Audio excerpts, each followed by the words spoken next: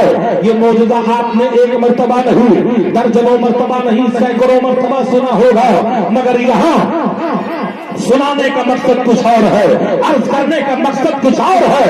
اے مکہ پردیش کے رہنے والوں، یہ واقعہ مکہ پردیش کے راجا کے ساتھ بھی ہوا تھا۔ اب آؤ میں تمہیں تاریخ کا وہ پاپ پلٹ کر کے آئینہ دکھا دو۔ میرے پیغمبر نے جب اپنی شہادت والی انگلی اٹھائی تو چندرما کے دو ٹکڑے ہو جاتے ہیں، ایک حصہ پہاڑ کے ادھر ہے، ایک حصہ پہاڑ کے ادھر ہے، دونوں آپس میں ضم ہو جاتے ہیں۔ اس کے بعد میرے پیغمبر پر جن لوگوں کو اللہ نے توفیق دیا وہ لوگ ایمان لائے، جن لوگوں کو جہنم کا کنڈا بننا تھا وہ جہنمی ہو گئے۔ تو یاد کر لو اس معجزہ شق القمر کو صرف مکے والوں نے نہیں دیکھا تھا، یمن کے لوگوں نے بھی دیکھا تھا، مصر کے لوگوں نے بھی دیکھا تھا، شام کے لوگوں نے بھی دیکھا تھا، اور رات کے سناٹے میں اونٹ کے کجاوے پہ بیٹھ کر سفر کرنے والے مسافروں نے بھی دیکھا تھا۔ اور قربان جائیے اسی ہندوستان میں دو خوش نصیب راجاؤں نے دیکھا تھا، ایک کیرلا کا راجا تھا جسے راجا سامری یا سمورن کہتے ہیں، ایک MP کا راجا تھا جسے راجا بھوج کہتے ہیں۔ ان دونوں راجاؤں نے معجزہ شق القمر دیکھا تھا، چندرما کو پھٹتے ہوئے دیکھا تھا۔ جب صبح ہوتی ہے تو کیرلا کا راجا راجا سامری اپنے جوتشیوں کو بلاتا ہے، اپنے نجومیوں کو بلاتا ہے، اپنے پنڈتوں کو بلاتا ہے اور کہتا ہے آج رات میں ہم نے چندرما کو پھٹتے ہوئے دیکھا ہے، کہیں یہ ہمارے لیے برا شگن تو نہیں ہے، میرے حکومت کا تختہ تو نہیں پلٹنے والا ہے۔ تب نجومیوں نے کہا مہاراج برا شگن نہیں ہے، ہمارے علم کی کتاب کہتی ہے ایسا لگتا ہے مکے میں آخری پیغمبر جنم لے لیا ہے، جو اشارہ کرے گا تو چندرما کے دو ٹکڑے ہو جائیں گے، ایسا لگتا ہے وہ پیغمبر جنم لے لیا ہے۔ راجا سامری جب یہ سنتا ہے تو خوشیوں میں دیوانہ ہو جاتا ہے، ایک کشتی تیار کرتا ہے اور نبی سے ملاقات کے لیے چل پڑتا ہے، مگر یمن کے ساحل پر وہ کشتی پہنچتی ہے تو کشتی ڈوب جاتی ہے۔ یہ تو کیرلا کے راجا کا واقعہ ہے، مگر آؤ مدھیہ پردیش میں ایک شہر ہے جسے اندور کہا جاتا ہے، وہیں سے 40 کلومیٹر کی دوری پر ایک شہر ہے جسے دھار کہا جاتا ہے۔ دھار میں راجا بھوج کے محل کے کھنڈرات آج بھی ہے، 3 مرتبہ ہم نے راجا بھوج کے قبر کی بھی زیارت کیا ہے اور اس کے محل کے کھنڈرات کو بھی دیکھا ہے۔ یہی راجا بھوج جب صبح ہوتی ہے تو اپنے ملک کے پنڈتوں کو بلاتا ہے، نجومیوں کو بلاتا ہے، تو وہی جواب اس کے نجومیوں نے بھی دیا جو راجا کیرلا کے راجا نے کہا تھا۔ اے لوگوں جب راجا بھوج اتنا سنتا ہے تو اپنے 4 کارندوں کو تیار کرتا ہے اور انہیں مکہ المکرمہ بھیجتا ہے۔ یہ چاروں لوگ جب مکہ گئے اور میرے پیغمبر سے جا کر کے ملاقات کیا، نبی کے رخ زیبا کو دیکھا، میرے پیغمبر سے راجا بھوج کے کارندے سنسکرت میں بول رہے تھے، بھوجپوری میں سوال کر رہے تھے، میرا رسول انہی کے لب و لہجے میں جواب دے رہا تھا۔ اے علم غیب نبوت کو ماننے والے مکاروں، میرا رسول انہی کے لب و لہجے میں جواب دے رہا تھا، اور کوئی غیب کا کم سے نہا ہو بھلا جب نہ خدا ہی چھپا تم پہ کروڑوں درود۔ میرا پیغمبر انہی کے لب و لہجے میں جواب دے رہا تھا۔ میرے پیغمبر نے کہا جاؤ واپس چلے جاؤ اور راجا بھوج کو جا کر کے میرا پیغام دے دو کہ اگر وہ اسلام قبول کرتا ہے تو اب اس کا نام بھوج نہیں ہوگا، اس کا نام عبداللہ ہوگا۔ یہ چاروں کارندے جب مکے سے پلٹ کر میرے پیغمبر کے خدمت سے واپس آ کر راجا بھوج کو پیغام دیا تو راجا بھوج نے اپنے محل کو چھوڑ دیا، تخت و تاج کو چھوڑ دیا، مسند کو چھوڑ دیا، ایک جنگل میں گیا اور اعلان کر دیا اے زمین و آسمان کو پیدا کرنے والے خدا تو گواہ ہو جا، ہم نے بت پرستی کو چھوڑ کر تیرے پیغمبر کا کلمہ پڑھ لیا ہے۔ جب تک تو کوئی پوچھتا نہ تھا، تو نے خرید کر مجھے واہ واہ ہے ان کی پناہ، آج مدد مانگ ان سے، پھر نہ مانیں گے قیامت میں اگر مان گیا۔ اسلام تلوار سے پھیلا ہے، آج بہت زیادہ اڑی مار رہے ہو، کرنا شکار شیروں نے کیا بند کر دیا؟ کتے سمجھ رہے ہیں کہ جنگل انہی کا ہے۔ اے رسول اللہ سے محبت کرنے والوں، اے میرے پیغمبر سے پیار کرنے والوں، اے میرے آقا سے محبت کرنے والوں، تم زندہ ہو، تمہارا قرآن زندہ ہے، تمہارا دین زندہ ہے، تمہارا پیغمبر زندہ ہے، تمہارا رسول زندہ ہے، تمہارا خدا زندہ ہے۔ جو زندہ قوم ہوتی ہے اس کے زندگی کی ضمانت خدا لے لیا کرتا ہے۔ اے میرے آقا سے محبت کرنے والوں، اے میرے نبی سے محبت کرنے والوں، جیو تو مسلک اعلیٰ حضرت پر جیو، مرو تو مسلک اعلیٰ حضرت پر مرو۔ حضرات یاد کر لو، جب بھی اسلام پر کوئی برا وقت آیا ہے تو انہی علماء نے آگے بڑھ کر طوفان بدتمیزی کا مقابلہ کیا ہے۔ اس زمانے کو یاد کرو جب ہندوستان میں تن کے گورے اور من کے کالے انگریز حکومت کر رہے تھے۔ اس زمانے کو یاد کرو جب لال قلعہ سے لے کر اور مسجد فتح پوری کے گیٹ تک جب علماء اہل سنت کی لاشیں لٹک رہی تھی تو نہ تو ندوہ کام آیا تھا، نہ دیوبند کام آیا تھا، نہ سہارنپور کام آیا تھا۔ اگر کام آیا تھا تو علامہ فضل حق خیرآبادی جیسا عاشق رسول کام آیا تھا۔ اے رسول اللہ سے محبت کرنے والوں، اے میرے پیغمبر سے محبت کرنے والوں، جب بھی اسلام پر کوئی برا وقت آیا ہے تو انہی بہروپیوں کی وجہ سے آیا ہے۔ اس زمانے کو یاد کرو، اسی بھارت کی سرزمین پر ایک دور گزرا ہے جب مسلمانوں پر ایمرجنسی کا قانون بنایا گیا تھا۔ یہ زمانہ کب کا ہے؟ یہ زمانہ شہزادہ اعلیٰ حضرت حضور مفتی اعظم ہند کا زمانہ ہے۔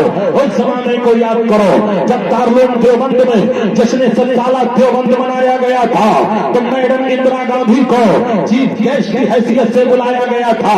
معاذ اللہ، ایک طرف قرآن کو رکھا گیا تھا، ایک طرف گیتا کو رکھا گیا تھا، اور وہاں کے ملا 1.5 فٹ کی داڑیاں لے کر کے زمین پہ ہلا رہے تھے۔ قرآن کو اور گیتا کو قومی یکجہتی کا ثبوت دینے کے لیے قرآن کی توہین کی جا رہی تھی۔ تو وہیں پر حکمراں کا دماغ جب آگے بڑھا تو اس زمانے میں ایک قانون بنا تھا، جس طرح آج ٹرپل طلاق کا قانون بنا ہے ایسے ہی اس زمانے میں ایک قانون بنا تھا جسے ایمرجنسی کہا جاتا ہے۔ جب بھارت کے مسلمانوں پر نسبندی کو کمپلسری کر دیا گیا تھا، وہ بوڑھے آج بھی زندہ ہے جنہوں نے اپنے آپ کو بچانے کے لیے جنگل کا سہارا لیا، جنگل کے کنووں کا سہارا لیا، بند کمروں کا سہارا لیا، روپوشی کا سہارا لیا۔ وہ بوڑھے آج بھی زندہ ہے۔ یاد کر لو تب اے لوگوں جب دارالعلوم دیوبند کے مفتیوں نے نسبندی کو جائز لکھ دے دیا تھا، سہارنپور کے ملاؤں نے نسبندی کو جائز لکھ دیا تھا، ندوہ کا کانا دجال بھی نسبندی کو جائز لکھ دیا تھا، تو اے لوگوں تب بریلی کے رضا کے کچھار کا ایک شعر تھا جسے مفتی اعظم ہند کہا جاتا ہے، ان کا قلم اٹھتا ہے، ارشاد فرماتے ہیں نسبندی حرام ہے، حرام ہے، حرام ہے۔ جب ایوان باطل سے ٹکراتی ہے تو ہر زمانے میں ذاکر نائک جیسے بے حیا اور جمشید جیسے زانی پیدا ہوئے ہیں۔ ایسے ہی ملا دوڑ کر حضور مفتی اعظم ہند کے خدمت میں گئے، کہا مولانا اپنا فتویٰ واپس لے لو۔ تو مفتی اعظم ہند کے تیور نے کہا تھا یہ بریلی ہے، یہاں فتویٰ نہیں بدلا جاتا ہے، ضرورت پڑتی ہے تو حکومت۔ زندہ باد، زندہ باد، نعرہ تکبیر، نعرہ رسالت، جشن عید میلاد النبی، فیضان حضور مفتی اعظم عالم۔ اب بتائیے اور آگے بڑھایا جائے یا جلدی سے ختم کر دیا جائے؟ حضرات کچھ ہی لوگ ساتھ دے رہے ہیں، ادھر چلمن سے میں جھانکوں، ادھر چلمن سے تم جھانکو، لگا دو آپ چلمن کو، نہ میں جھانکوں نہ تم جھانکو۔ انداز حسینوں کو سکھایا نہیں جاتا، گستاخ کو محبوب دکھایا نہیں جاتا۔ محبت ایک طرف ہو تو سزا دیتی ہے، محبت دونوں طرف ہو تو مزہ دیتی ہے۔ اے رسول اللہ سے محبت کرنے والوں، اے میرے آقا سے